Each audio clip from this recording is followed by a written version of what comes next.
Bienvenue à Selon l'étude. Je suis accompagné évidemment de Dr en neurosciences Catherine Raymond. Et aujourd'hui, on parle dans cet épisode en collaboration avec l'Université de Montréal de l'aide au sommeil.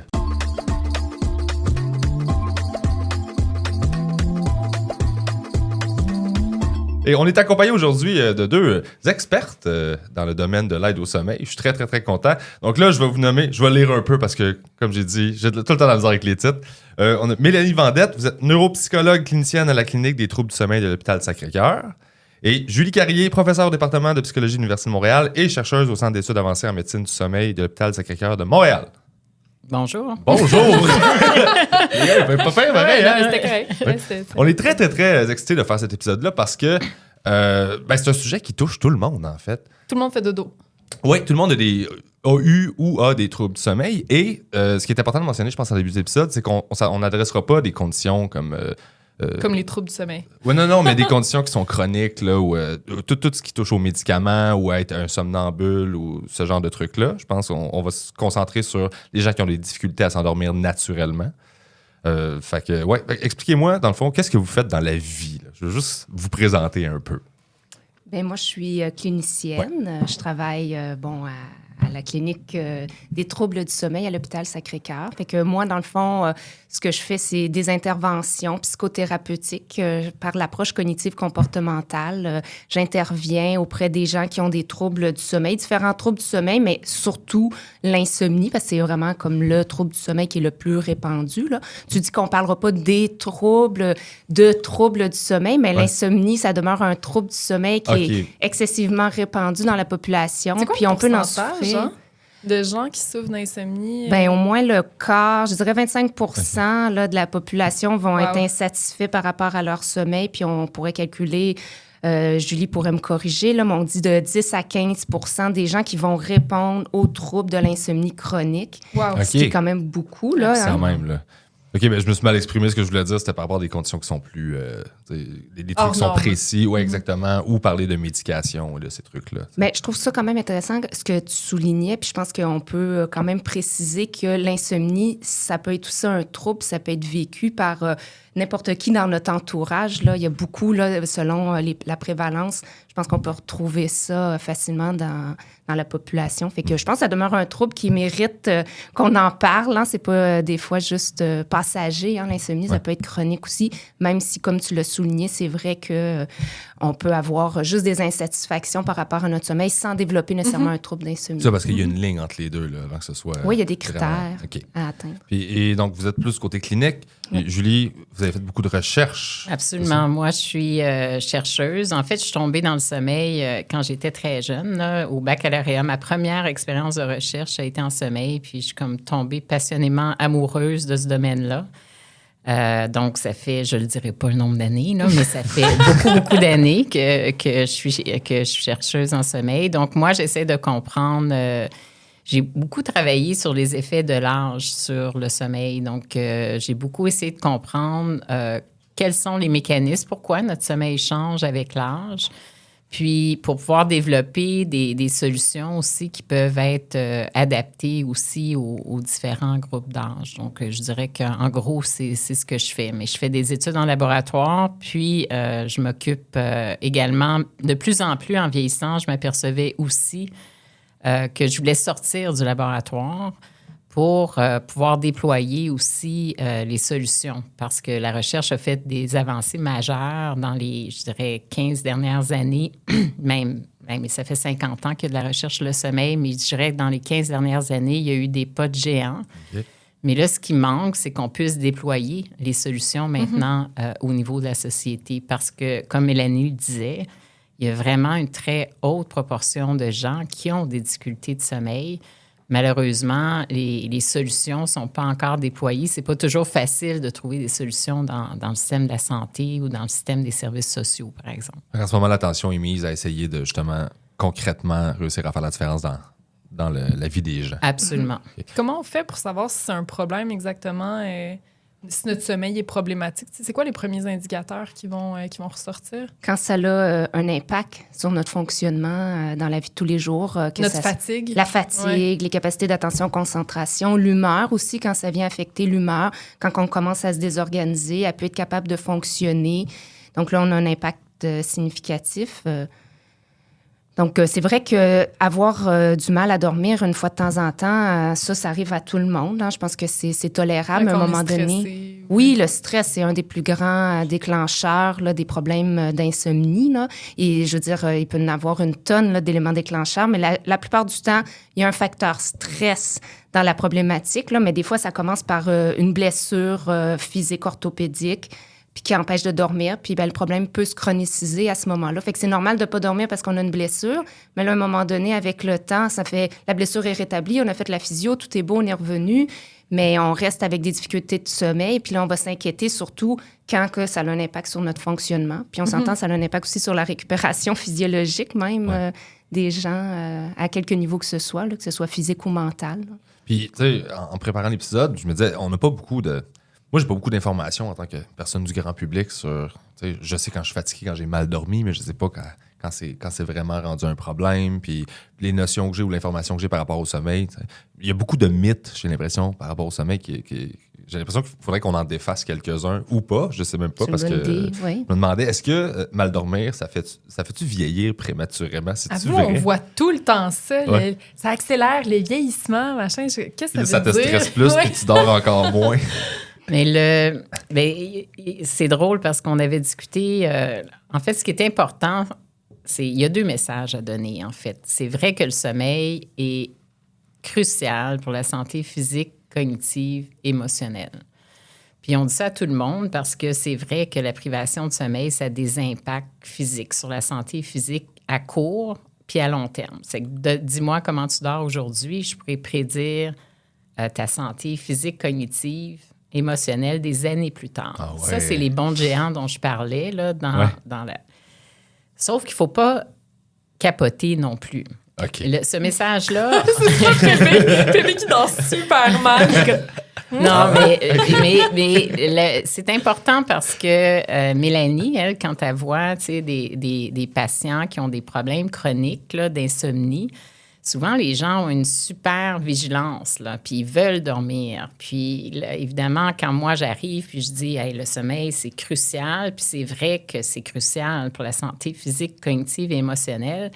Mais ce message-là, je veux le donner plus à tous les jeunes qui, parce que c'est surtout eux, en fait, jeunes, je dirais, jusqu'à le milieu de l'âge adulte, quand on a beaucoup de responsabilités familiales, professionnelles, d'éducation, etc.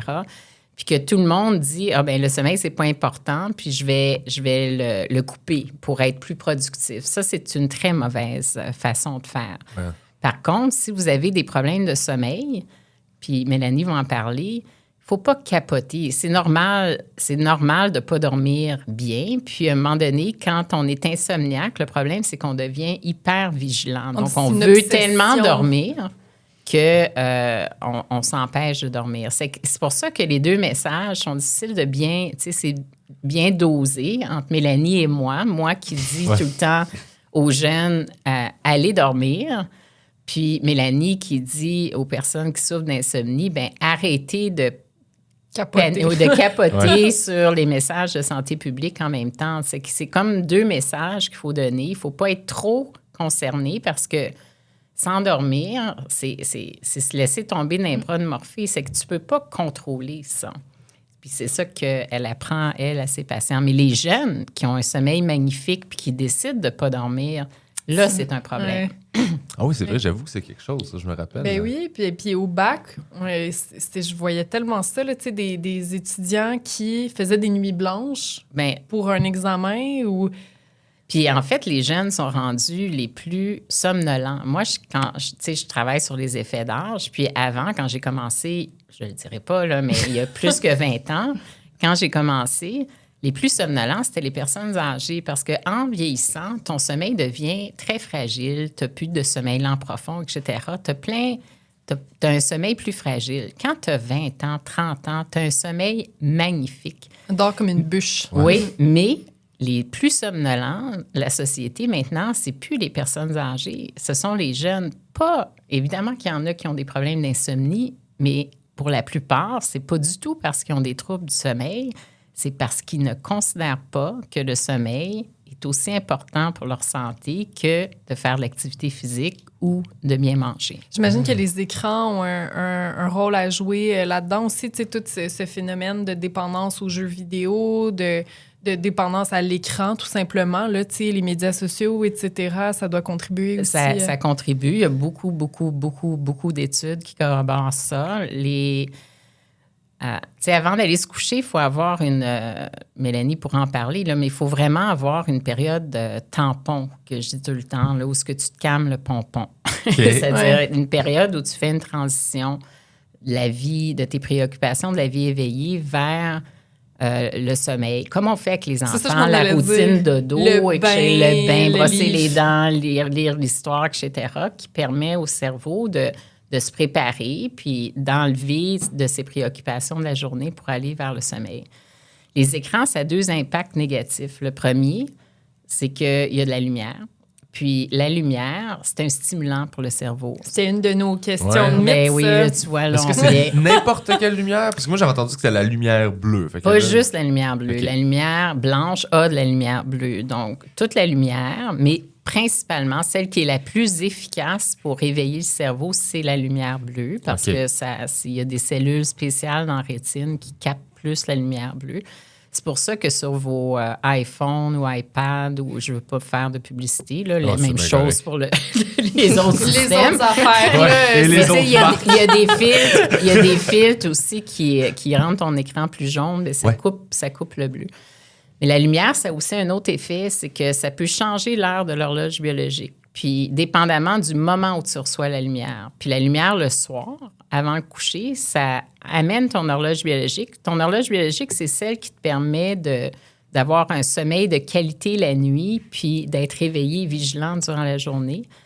Puis la lumière, le soir, elle va retarder l'heure de ton horloge biologique. Ça veut dire qu'un jeune qui a déjà tendance à se coucher tard puis à se lever tard, parce que quand on est jeune, notre horloge biologique est déjà plus tardive que quand on a mon âge.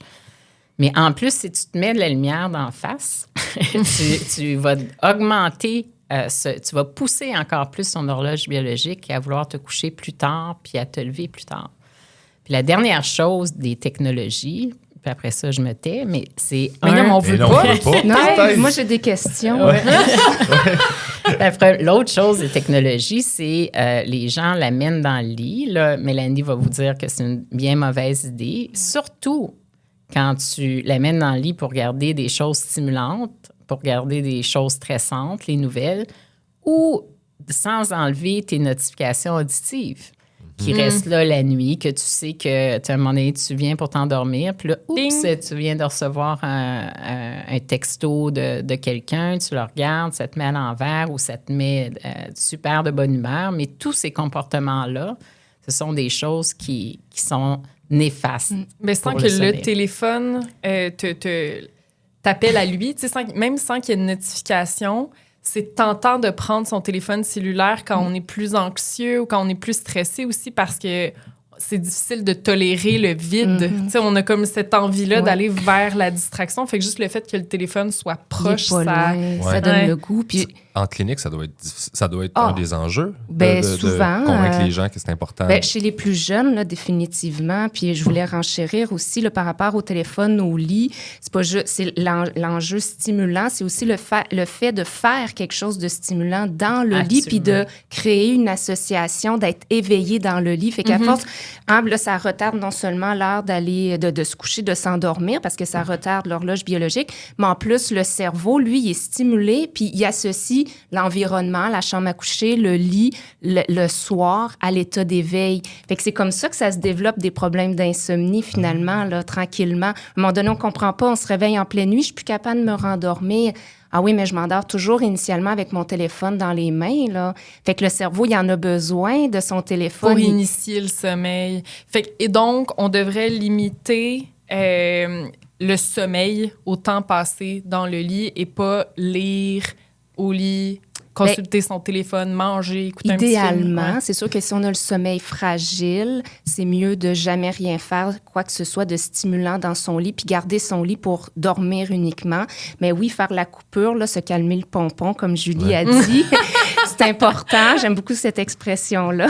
C'est important de le faire, mais justement, on va prendre le temps de décompresser puis d'avoir une période tampon. Puis là, oui, effectivement, je sais pas, justement, j'avais une question pour Julie. Ce qu'elle pensait des écrans qu'on vient mettre de mode de nuit sur les appareils. Oui, ça peut aider. Absolument. On n'a pas besoin d'être dans noirceur totale durant cette période-là, tampon. Donc, ça aide ces aspects-là. C'est d'ailleurs la recherche qui a amené ça, qui a poussé ça vers les compagnies d'écran. Puis c'est vrai pour la lumière bleue sur le téléphone, mais est-ce que c'est vrai aussi pour la lumière ambiante? Mais c'est mieux d'avoir Oui, c'est que c'est mieux de ne pas sortir les néons qui a beaucoup de bleu, puis c'est mieux d'avoir une lumière tamisée aussi en soirée. Là. OK. Je sais que c'est niaiseux comme question, mais moi, je suis le genre chez nous qui met de la lumière puis j'essaie de créer des moods.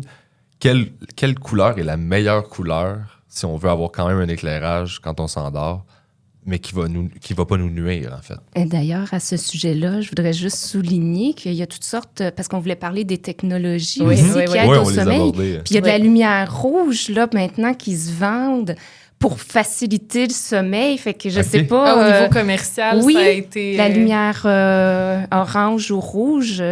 Mais ça, c'est pas validé scientifiquement. OK. C'est-à-dire qu'on sait la lumière qui est pas bonne, mais c'est de la lumière tamisée. C'est que le moins de lumière, mais ça ouvre la porte aux technologies, au marketing des technologies de sommeil, là, qui est en pleine fluorescence. Puis on pourra en parler peut-être plus tard, là, mais ces choses-là, c'est pas validé. Donc, on peut pas dire...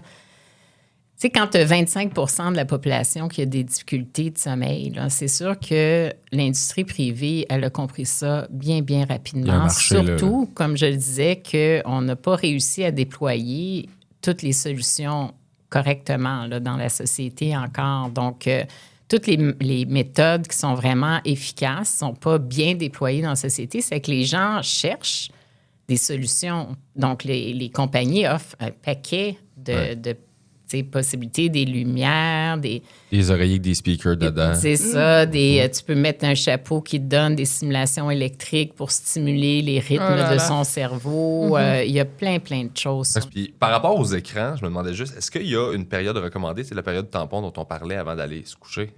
En clinique, est-ce que vous dites 1 heure avant le dodo, tu touches plus à rien? Puis... Moi, j'aurais tendance à dire 1 heure, au moins 1 heure, puis pour certaines personnes, un petit peu plus qu'1 heure, de mettre tous les écrans de côté. Puis, il y en a pour qui que c'est les écrans aussi, par exemple, qui permettent de décompresser puis de s'évader. Moi, j'ai plus tendance à orienter les gens vers la télévision parce qu'on est plus éloigné à ce moment-là de... Plus éloigné puis moins engagé. Aussi. Ça nécessite pas une interaction avec l'appareil. Oui, tout à Mais fait. tu peux être désengagé aussi, comme moi, je le dis tout le temps, là, puis elle n'est pas d'accord. Mais moi, je joue au Scrabble sur ma tablette. Comme ma mère. Parce que... Coordonnées mal chaussées? Non, mais je mets tous les écrans très basse luminosité. J'ai pas de problème de sommeil, moi. Ceci dit, mais j'ai ma zone tampon. Mais parce que le Scrabble, c'est juste assez... Plate. impliquant qu'il faut que tu réfléchisses. Donc, ça m'empêche de ruminer sur ma journée, puis juste assez plate pour m'endormir. Donc, mais moi, j'ai pas de trouble de sommeil. C'est que je suis d'accord aussi que c'est mieux d'être... Si on a des difficultés de sommeil, c'est mieux de ne pas utiliser les écrans. Parce que tu parlais quand même que quand on met la protection de mode soir-nuit, oui, ça aide, mais en même temps, il doit quand même avoir une fréquence de lumière bleue qui traverse un peu, j'imagine. Un peu, mais c'est pas plus que ton téléviseur, par exemple. Bon, mais c'est bon, Donc, c'est bon mais il faut que tu mettes la luminosité très basse là, avec la chose. On voulait défaire un autre mythe avec vous. Tantôt, tu parlais de rythme circadien. On se demandait, est-ce que c'est vrai, cette espèce de mythe-là, qu'il existe des gens qui sont plus performants le matin, puis d'autres personnes qui vont être plus performantes le soir? Tu sais, comme quand on parle des oiseaux de nuit, puis des... Attends, c'est ça, oiseaux de nuit, puis les lève-tôt, c'est les early birds. Là. Est-ce que c'est vrai, ce mythe-là? Absolument vrai. Puis ça change aussi. Mais puis, oui, donc il y a des gens, puis c'est même déterminé par certains gènes, en fait. Là. Donc, il y a des familles qui on a pu retrouver des gènes, surtout chez les gens qui se couchent tôt et se lèvent tôt. Mais puis le problème de ceux qui ont une tendance naturelle à se coucher tard, les oiseaux de nuit, puis à se lever tard, c'est souvent eux qui sont les plus privés de sommeil parce que la société n'est pas nécessairement en phase avec ce rythme-là. Donc, mes étudiants, par exemple, il faut quand même qu'ils se lèvent à 8 heures, même avant, pour venir à mon cours à 8 heures.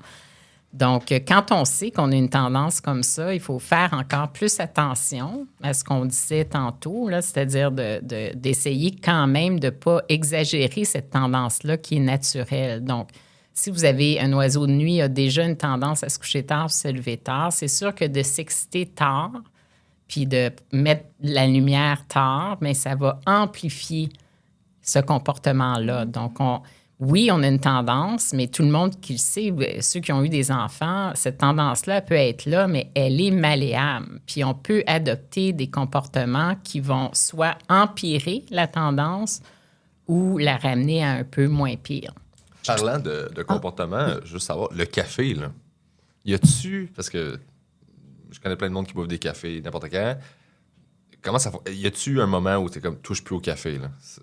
Combien de temps ça prend? Est-ce que vous savez? Je sais que Julie a fait des études précisément là-dessus. Moi, j'ai tendance à recommander aux gens d'éviter de prendre de la caféine après 10 heures le matin. Les gens me trouvent très stricte en thérapie, mais là, justement, moi, je suis encore plus Julie est bien d'accord. Moi, je suis encore plus stricte que toi, en fait. Moi, je comprends pas, étant donné la quantité de café décaféiné qui existe maintenant, puis leur qualité, là, tu peux avoir un aussi bon expresso décaféiné que non décaféiné. On fera un test à l'aveugle. Moi, je pense que oui.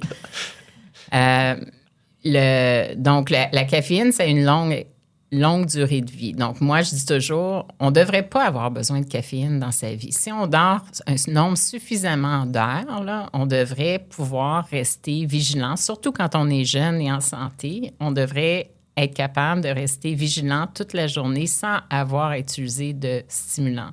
Maintenant, si tu te sens obligé de prendre un café, 10 heures, je suis d'accord, ça devrait être l'heure modérée. Moi, j'ai coupé toute la caféine, ça fait longtemps, là. Mais moi, je trouve ça... Je suis merveilleuse. Non, je trouve ça inspirant, là, mais... Parce que la caféine, c'est pas juste un effet sur... Il y en a qui vont dire, là, moi, je prends des expressos avant de me coucher, mais ça me fait rien. rien. Il y a des gens qui font ça. Absolument. Il y a encore... Oui, mais il y a moi, encore des... C'est vrai qu'il y a une sensibilité génétique aussi. Il y a eu des gènes qui ont montré qu'il y a des gens plus ou moins sensibles à la caféine. Cela dit... quand on faisait les études au laboratoire, même ceux qui se disaient insensibles à la caféine, il y a un effet qu'on ne connaît pas de la caféine, c'est que non seulement ça peut aider, ça peut donner des difficultés à s'endormir, mais ça coupe le sommeil lent profond. Puis ça, les gens ne le savent pas nécessairement parce que tu ne le sens pas que tu as moins de sommeil lent profond quand tu prends un café. Mais qu'est-ce qui se passe? Donc, tu prends un café, ça diminue la quantité de sommeil lent profond. Donc, tu dors moins intensément. Tu te lèves le matin, bien, tu es plus fatigué parce que ton sommeil est de moins bonne qualité. Qu'est-ce que tu veux faire? Tu veux prendre du café. Fait qu'il y a un Donc, ça questionnement devient un cycle vicieux incommensurablement rapidement. Fait que les gens peuvent avoir un questionnement par rapport à le rôle de la caféine dans leur vie, de est-ce que j'en ai vraiment besoin? Parce que, de ce que je comprends, si tu ne consommes pas de caféine, mais tu as vraiment un bon sommeil, tu ne manqueras jamais d'énergie. Bien, absolument. Fait que C'est ça l'objectif. Puis chez les jeunes, tu sais, c'est pas tant le café que les boissons énergisantes, etc., là, tu sais, qui augmentent. Mais si tu es en bonne santé puis tu dors un nombre suffisamment d'heures, bien, tu devrais rester vigilant toute la journée, là, du matin jusqu'au soir.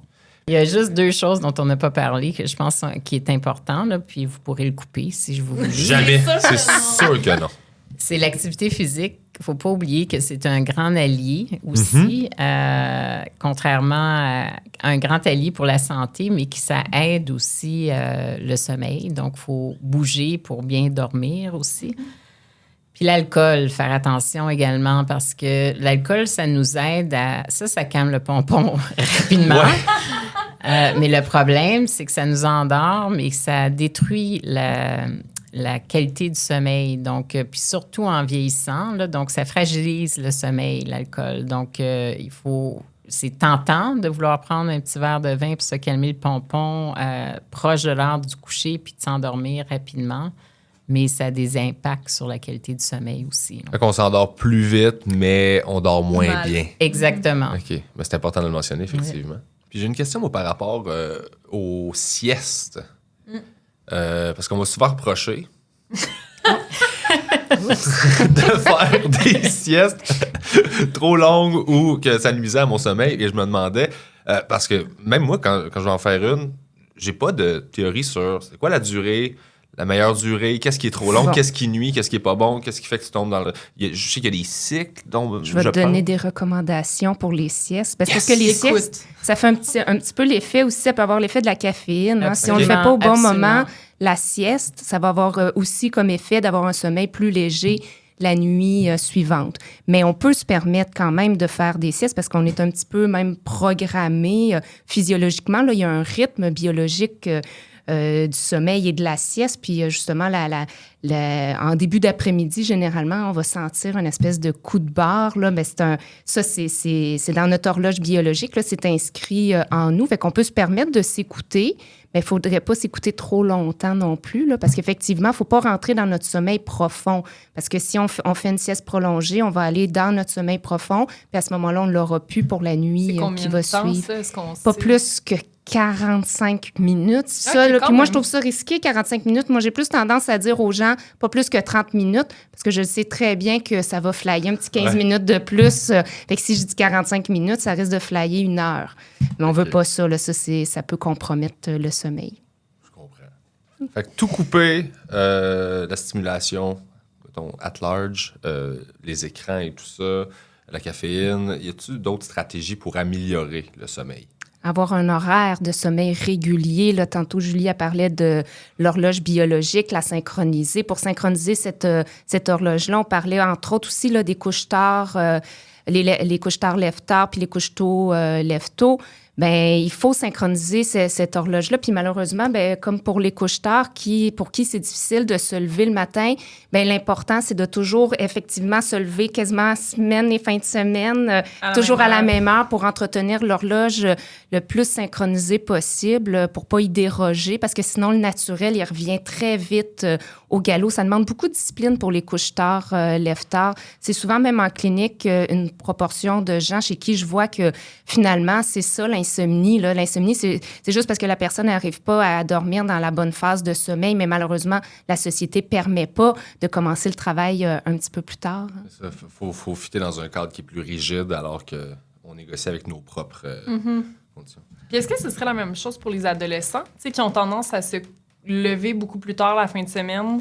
Est-ce qu'il faudrait suggérer aussi aux parents, tu sais, il faut instaurer une... Moi, j'aurais tendance à les laisser dormir tard parce qu'ils en ont besoin. Ils sont Ok. faits comme ça Ok. là, à l'âge adulte et on pourra les resynchroniser Ok. comme il faut. Mais je pense qu'il faut se laisser aller. En fait, on devrait tous se laisser aller selon notre biorhythme à nous, mais on peut pas se le permettre à cause de la société. On serait tous débalancés. Tout le monde se coucherait à l'heure où il se sent le mieux. Là. Fait que, ouais, dans le fond, si on pouvait... L'idée, c'est que dans le fond, on s'impose de devoir se lever tôt, mais les adolescents, au contraire, on devrait, eux, s'adapter à leur physiologie puis les laisser dormir le plus possible. Je pense qu'il y a des écoles aussi là, qui ont compris ça puis qui commencent les cours plus tard. hein. Ben, d'ailleurs, il y a même des États aux États-Unis qui ont changé l'heure du début des cours, en fait, pour essayer de s'adapter. En fait, il y a des lois qui ont été passées pour commencer l'école plus tard pour qu'ils puissent adopter leur rythme endogène, là, qui est plus tardif, là, mieux. Parce que c'est vrai que les ados, le problème, c'est que la semaine, ils ont beaucoup de misère, comme les oiseaux de nuit, comme toi aussi. Tu as probablement de la misère à te coucher tôt, même si tu as des obligations tôt le lendemain matin. Absolument. Donc, tu deviens en privation. Donc, les ados, ils accumulent souvent une espèce de petite privation ou grosse privation durant la semaine. Ils récupèrent durant la fin de semaine. Mais les études montrent quand même que c'est pas suffisant. Ce qui est le mieux, là, la vraie santé, là, ça serait qu'ils puissent garder le même horaire tout le temps. Mais comme ils ont de la difficulté à le faire la semaine, ils vont récupérer, mais c'est mieux de récupérer que de ne pas récupérer du tout. Ouais. Donc, mais c'est sûr que quand vient le lundi matin, après, si tu te dur. lèves tard, ben c'est dur. Puis c'est quoi les outils qui sont utilisés dans une clinique pour évaluer la qualité du sommeil de quelqu'un? Comment ça fonctionne? Donc, quelqu'un se présente à une clinique puis il est comme « Hey, je dors mal ». Comment vous abordez ça? On n'est pas obligé nécessairement d'évaluer objectivement le sommeil de quelqu'un. La plainte, à la base, c'est suffisant. On n'est pas obligé d'aller très loin, là. C'est sûr qu'on va faire des interventions. On va essayer justement avec des interventions plus cognitives, comportementales en psychothérapie pour venir redresser la situation, pour venir adresser ces plaintes-là. Puis si effectivement, il y a obstacle aux interventions plus psychothérapeutiques pour l'insomnie, bien là, à ce moment-là, peut-être que oui, on peut aller vers une investigation plus poussée avec une nuit d'enregistrement de sommeil, une polysomnographie, où on pourra aller voir si effectivement, il y a peut-être quelque chose au niveau organique, comme de l'apnée du sommeil, des mouvements des jambes, ça peut être jusqu'à de l'épilepsie, même des fois nocturne. Là. Ça, c'est des cas extrêmement rares. Je m'entends dire ça, puis je devrais même pas dire. Les gens pas vont être grave. comme, je pense que je fais de l'épilepsie la nuit. Ouais. Parce que c'est ça, moi je connais des gens qui ont fait ça, qui ont passé une nuit en clinique, puis c'est ça que vous observez dans le fond. Qu'est-ce que vous mesurez concrètement dans des... On mesure l'activité cérébrale, c'est avec des électrodes qui sont mis sur la tête. On mesure les mouvements des yeux parce que c'est ça qui nous permet de déterminer les stades de sommeil. On mesure le tonus musculaire parce que ça nous aide aussi à déterminer les stades de sommeil parce que dans certains stades de sommeil, on perd notre tonus musculaire.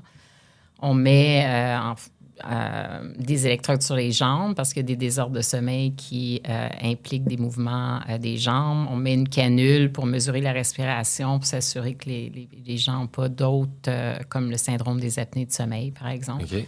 Donc, tu es bien attaché, là. Non, mais c'est ça, plein comment ils dorment, d'électrodes. les Ouais, gens? c'est ça. Mais ils ne dorment pas aussi bien qu'à la maison, mais c'est pas nécessaire qu'il y ait un sommeil représentatif. On est capable quand même d'évaluer s'il y a un désordre de sommeil autre que l'insomnie, là, parce que comme on le disait, pour l'insomnie, tu n'as pas besoin d'avoir tous ces canaux-là. Là. C'est vraiment la plainte. Et pour les autres désordres de sommeil, même si tu ne dors pas aussi bien qu'à la maison, on a assez, même avec 2-3 heures de sommeil, pour pouvoir déterminer qu'il y a un problème ou pas. Puis on parle de technologie par rapport au sommeil. On a parlé évidemment des compagnies privées qui essaient de vendre un peu n'importe quoi qui n'est pas validé. Est-ce qu'il y a des technologies qui sont validées puis qui peuvent vraiment aider? Moi, j'avais déjà entendu parler j'appelle ça le bip-bip. Là. C'est comme une espèce de petit bip que tu entends qui fait que finalement, ta respiration se synchronise dessus, puis ça baisse graduellement, puis tu fais juste te concentrer là-dessus. Pas validé? Non, mais c'est super, c'est exactement ça. Non, mais pas validé. Il y a toutes sortes de choses. Ce qui est validé, là, c'est ce que Mélanie fait. Puis ça peut être donné par un thérapeute, comme Mélanie fait avec des groupes. Ça peut être donné par Zoom. Il y a des applications qui donnent, Mélanie ne l'a pas mentionné, c'était quoi avec les grands mots, là, mais c'est la thérapie cognitive comportementale qui peut être donnée avec des applications maintenant, mais ça ne va pas nécessairement aider tout le monde avec ces applications-là versus l'efficacité qu'il y a quand tu vois une clinicienne ou un clinicien. Là. C'est sûr qu'il n'y a jamais rien de mieux que d'aller voir un professionnel. Là. Tout le reste, là, pour la plupart, il n'y a pas grand-chose de validé. Okay. Mais si ça te calme le pompon, c'est ça que je dis. Si toi, ça t'aide, c'est pas des bruits validé. de pluie puis des bruits de... Si toi, ça te calme, tu peux bien l'essayer. Puis ça peut durer peut-être. Là. Il y a des gens qui vont dire, moi, là, je peux pas dormir sans ma couverte pesante. Là, hey. Oui, t'es dans ce cas-là. Moi, là, je valide. Je sais, là. Mais il n'y a pas eu d'études, mais ça ne veut pas dire que ça aide pas certaines personnes. Le Scrabble, c'est pas validé pour s'endormir non plus, puis je le fais quand même. Là. Okay. Donc, tout ce qui nous calme peut nous aider. Mais il faut faire la différence entre quelque chose qui nous calme versus une thérapie qui a été validée scientifiquement puis qu'on sait qu'il va aider la majorité des gens.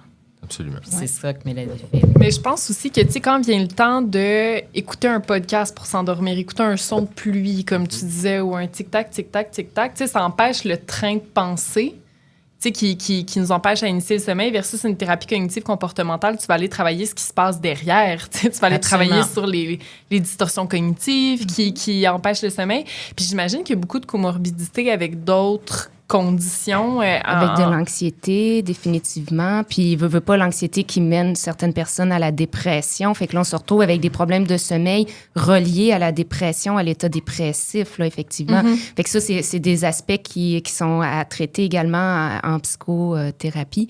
Mais là où la thérapie va aller vraiment plus loin que tous les gadgets qui aident à relaxer, oui, le travail au niveau des cognitions, des distorsions cognitives et tout ça, mais aussi, je reviens là-dessus, l'espèce d'association des veilles au lit la nuit, le lit, la chambre à coucher. Donc, de défaire ce conditionnement-là, honnêtement, il n'y a pas un gadget, à ma connaissance, qui peut défaire ça là, de quelconque façon que ce soit. Même au contraire, peut-être renforcer cette association-là si on doit apporter notre appareil électronique dans notre lit pour justement écouter nos bruits, nos tic-tic ou les bruits de pluie, par exemple. Est-ce que c'est d'essayer de créer une espèce de rituel par rapport à cette pièce-là, de quand je rentre là, c'est purement dodo, puis c'est purement me calmer pour finalement réussir à ce que le cerveau enregistre que quand on est là, on se calme parce que sinon... Pour ceux qui ont une fragilité au niveau du sommeil, qui ont des problèmes de sommeil, qui sont insatisfaits par rapport à leur sommeil, qui ont du mal à s'endormir, qui ont du mal à rester endormis, oui. La chambre à coucher, elle devrait être uniquement associée au sommeil, utilisée pour le sommeil seulement. Mais c'est gros, ça, parce que j'ai l'impression que c'est quelque chose que la plupart des gens font pas. Mais non, c'est Puis ça. c'est majeur, puis c'est quelque chose qu'on peut appliquer Tout de suite. dans la vie de tous les jours, tout de suite. Ah tu sais. oui. Fait que c'est important de le dire. Oui, mais c'est un réflexe aussi. À force de ne pas dormir, à un moment donné, tu te dis, ben là, tant qu'être réveillé dans la nuit, ben je vais prendre ma tablette, je vais faire ci, je vais faire ça, je vais régler des problèmes. Mais c'est la pire chose à faire parce que c'est comme ça qu'on vient vraiment conditionner le cerveau à se réveiller. Est-ce qu'il y a quelque chose qu'on n'a pas mentionné qui est important de dire selon vous par rapport à... Ben, tu veux-tu parler du truc si tu te réveilles la nuit puis que tu peux pas te rendormir? Bien, peut-être des stratégies, effectivement, là, parce que, tu sais, quand on dit le lit, la chambre à coucher, c'est réservé au sommeil, bien, la nuit, justement, quand on n'arrive pas à dormir, on fait quoi? Ouais. Hein? Si on peut pas rester dans le lit, là, c'est Excellente comme, question. Hein? Ben, on se lève, puis on sort de la chambre à coucher. On reste pas couché dans notre lit. Ah ouais? Même pas, à la limite, coucher les yeux fermés.